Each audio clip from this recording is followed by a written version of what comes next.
Hey guys, welcome back. Ashley D. Will here, author, teacher, life coach. Today I want to share from my book a true story of what happened to me. This is my favorite thing that's ever happened to me in my entire life, and it's extremely exciting. So I wrote a book called My Journey Through the Cross, and in that book, on page 272, I share a true story about what happened to me at Stone Mountain here in Georgia. So what I'll do is I'll read you the short chapter to give you just the whole picture of what happened, and then we'll talk about it a little bit, okay? So this was a time when I was extremely traumatized. I was coming out of so many things, and I was in the middle of so many things, and I was desperately seeking to know the Lord in a deeper way, and it was getting to be so desperate that I got to the place where I would say that I would have rather died than to stop growing closer to Him. It was not just, I need to be close to you. It was, I have to be closer to you or I'm going to die. That was the situation I was in, spiritually, emotionally, mentally. Okay, I had a lot of weight on me. I had 3 children. We didn't have the 4th one yet. My husband was total caveman. He was doing a lot of damage in our relationship. He was triggering a lot of wounds I had. I was being a good mom. I was taking care of my kids. I was doing all that, but it was just all of these things were coming to a head that I had been through. The traumas I'd been through my whole life were coming to a head at this point in my journey. And the Lord had to do something or I was going to just self-destruct. So that's kind of where I was. And let me just read it to you, okay? During some dark and challenging years, the Lord encouraged me, sometimes in secret ways. These encounters ignited my soul throughout wintry seasons. This particular wonder I hesitate to record because for so long it has been our secret. This is what happened. I was making the 5-hour trip home from the beach with my family packed into one car and me having managed to hijack the luggage-packed minivan all alone to spend some desperately needed hours in quiet. As I drove and drove and drove, I remember finally letting down emotionally. I winced as a repressed desperation for the Lord rose up in me with such intensity that it could have parted the Red Sea in its passion. I don't recall the exact circumstances from which it arose, but it probably had something to do with the combined growing pains of marriage and family and midlife freakout. Also at this time, it wasn't clear to me how much trauma I had been through in my life, but the Lord since then had revealed that to me. Whatever the case, it was a scream directed right at the Lord, who seemed a little too distant for my needy liking at the time. In my prayer, I implored Him in tearful resolution that I be granted visual connection with Him. Since I had experienced Him in every other possible way, He knew what I meant, and He knew I needed it. I have to see you with my eyes, or I will die, I screamed to Him. I remember groaning, tears streaming down my cheeks as I gazed at beautiful billowing clouds that day. Deep inside, I was like a crazed lover, needing to be tied down for having endured deprivation of her passion for too long. I mandated at all costs a momentary secret rendezvous with my long-distance groom. Anyway, I explained, no holds barred, that I had to see him, whatever the cost and whatever that meant to him. Included in the prayer package, moreover, was the understanding that if he could not take me into this new place in Him, to kill me quickly that day on the interstate, because I sincerely did not want to live on. I, by the way, have never thought about suicide or considered that. I was imploring Him to take my life. Next paragraph. Letting my catharsis with Him pass into a memory, I journeyed on relatively peacefully, enjoying the silence and roominess in my brain, with the sky growing gray as I neared the city. I followed the family, arriving at Stone Mountain to see the laser show, the last stop before home, a plan I had actually forgotten about. I secretly did not want to endure the mind blowing, ear blasting hour because it is overstimulating to me. I casually suggested we should go on home and get a good rest since, with the gathering clouds, the show would probably get rained out anyway. Well, Tom and the girls would have none of that. I could tell this was to be another of my love sacrifices for them as I took a deep breath and focused on preparing my central nervous system. We got out the blanket and food from the trunk and trekked our way down to find a spot to picnic while hordes of people trickled in. Although threatening rain, it had only sprinkled briefly earlier. From our picnic blanket, I watched down front at the base of the mountainside while technical workers prepared equipment for the show. As I sat there waiting, I noticed some strange cloud movement and significant accumulation concentrated at the crest of the mountain on which the show would be displayed. The surrounding sky, although heavily overcast now, remained otherwise still. I did not realize what was happening, but as I stared off at the movement, small swirling clouds began descending from the sea of overcast clouds above them to this area atop the mountain. They looked like the fast forward clips of fast moving weather on the Weather Channel. The swirling clouds continued to gather there as I slowly became rather startled.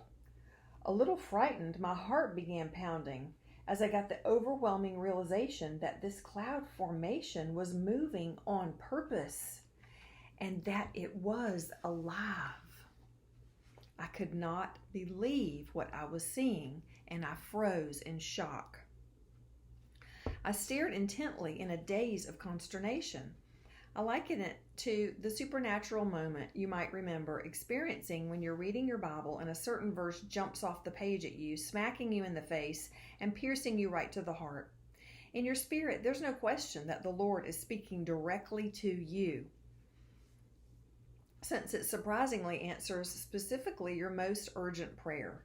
Yet, you had never read the verse that way before, and you never forget it. It was like that, but much more impressionable.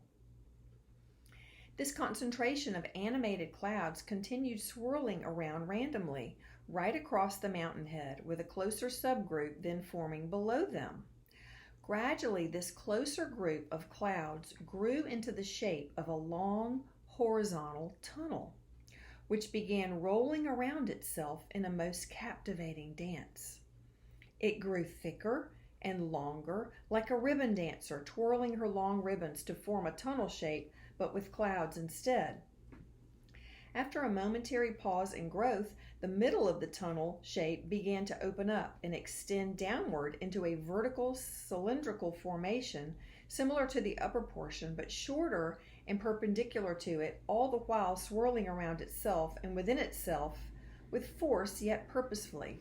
So the first section of clouds formed like this, and they were rolling this way.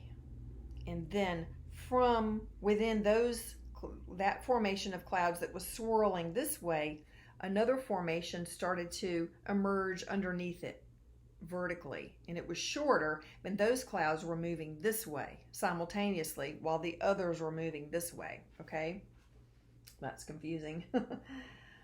I could hardly catch my breath. The clouds seemed to pose designedly in this T formation, capital T, and it all happened so casually and high above the crowd that I supposed everyone down below, eating, talking, and eagerly awaiting the laser show, had apparently failed to notice, at least not within earshot if they had. All the while, my brain not believing what my eyes were seeing, the memory of my crazy car-bound cry to the Lord began imposing itself mentally. As it continued to display itself loudly like a blinking video screen in my mind, I finally began to link the memory with what my eyes beheld. It's because the prayer was trauma-based, very much so. That's why it was blocked out of my mind. This is not happening, I thought, empty-headed. In complete shock, I panted to signal Tom, but I was unable to speak. I would estimate that the whole display lasted maybe less than a minute total, but it surely seemed like 20 minutes to me at the time. After a few eternal moments, the lowest extension of the T-shaped swirling clouds began withdrawing back upward, then disappearing into the larger horizontal section.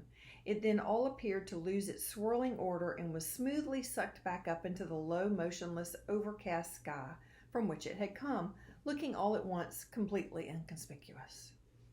As I noticed the cloud's initial withdrawal, words found their way bursting forth from my mouth as I pointed, exclaiming, "Tom, look! Over there! Look at those clouds!"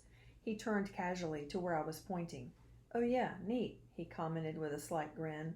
Of course, having seen only the very ending of this cloud show amidst the low gray sky, he could only offer a slight chuckle, looking back at me.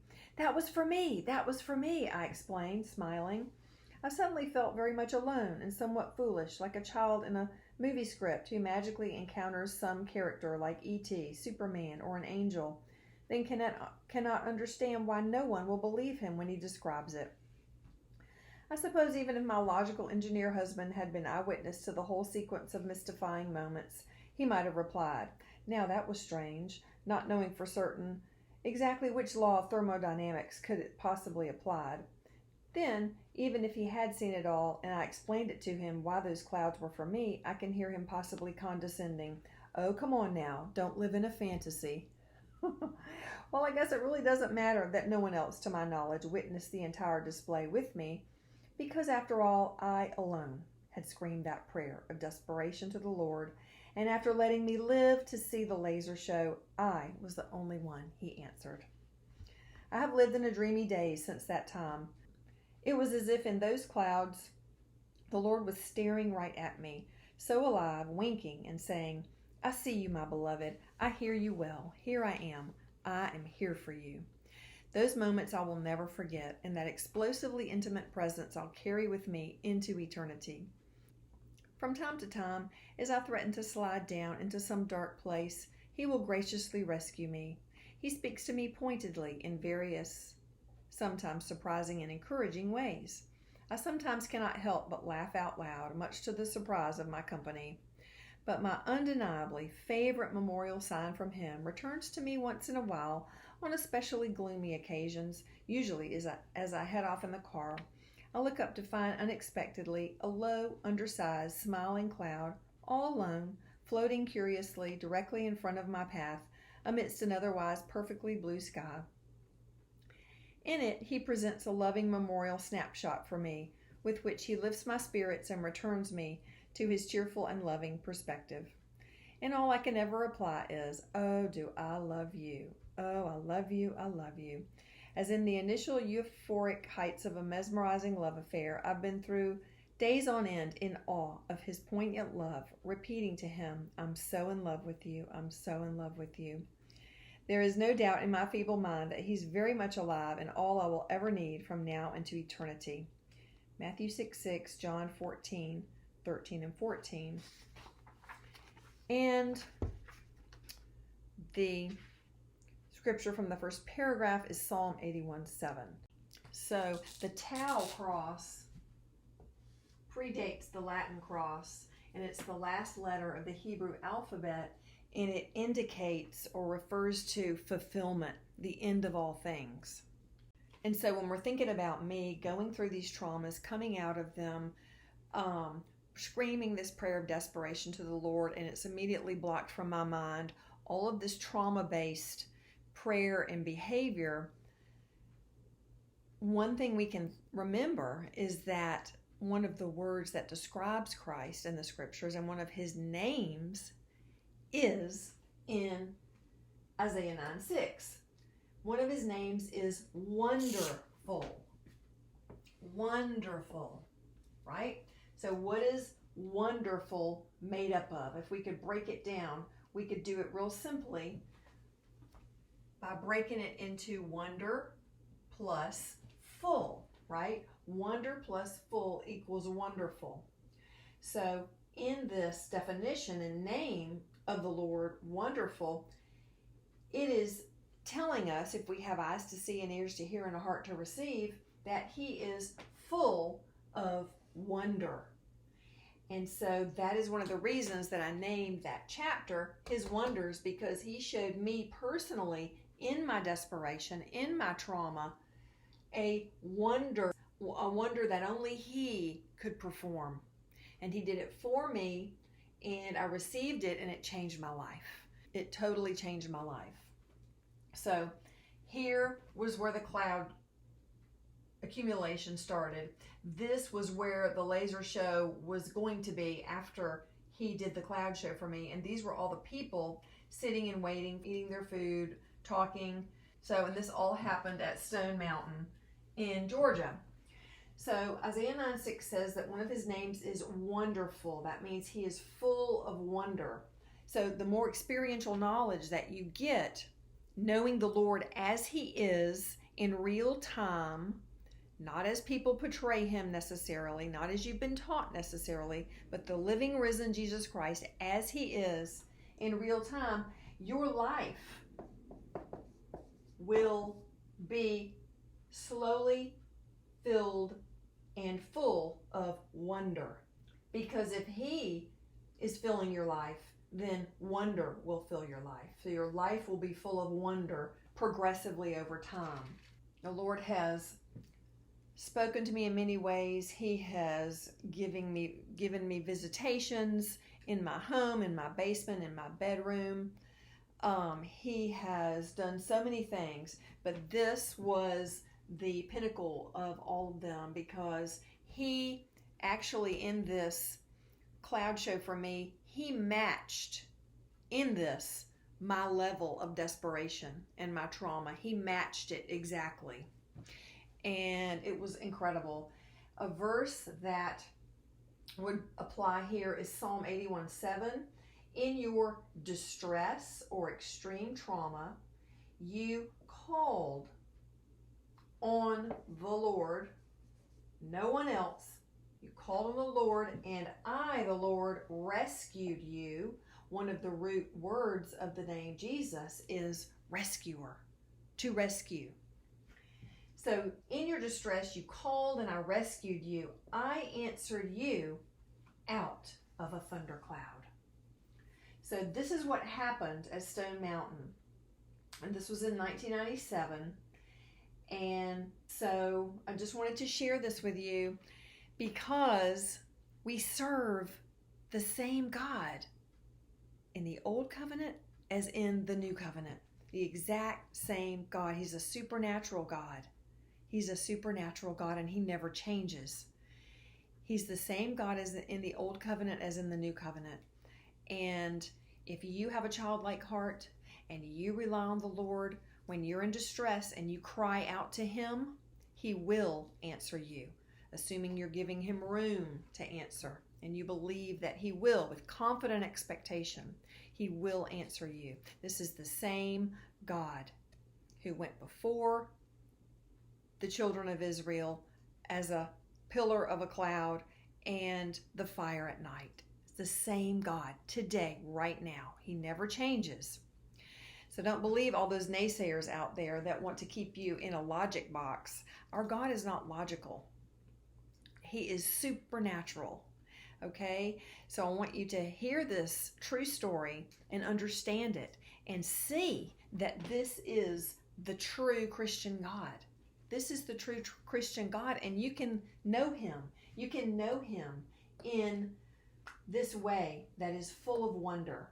And the more experiential knowledge you have of Him, again, the living, risen Christ, not facts about Him, but Him in and of Himself, the more your life will be full of wonder and filled with wonder, because He is wonderful.